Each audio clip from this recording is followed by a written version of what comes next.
遇上租客拖欠租金或者租約期滿後拒絕交還單位，業主應該盡快到土地審裁處以合法途徑申請收回物業。但申請收樓詳細程序應該要點做呢？業主有咩地方需要留意？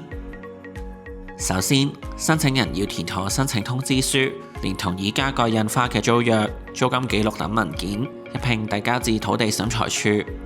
申請人需要喺提交申請後7日內，將申請通知書副本送達租客，並且到出租單位門口貼上通知書副本，以及連續3日貼上實際本有或居住者通知書副本。完成後，需於3日內到土地審裁處宣誓。若租客反對申請，案件將會進入聆訊程序，排期等候約半個月或以上。申請人需要留意出庭時間，因為萬一缺席聆訊，有關申請可能會被取消。如果租客未有反對，申請人可以無答辯情況之下申請得直令，得到法庭裁決後，可以向當區執達主任申請強制收樓，排期大約1至2個月時間。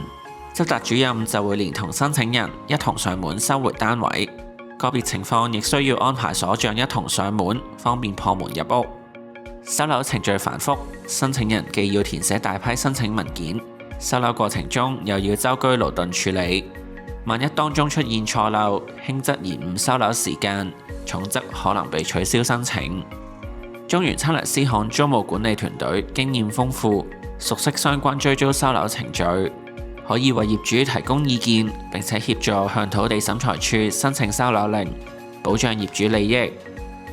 如果覺得呢條片幫到你，歡迎 like 同 subscribe。如果有其他問題，可以直接揾中原租務管理聯絡。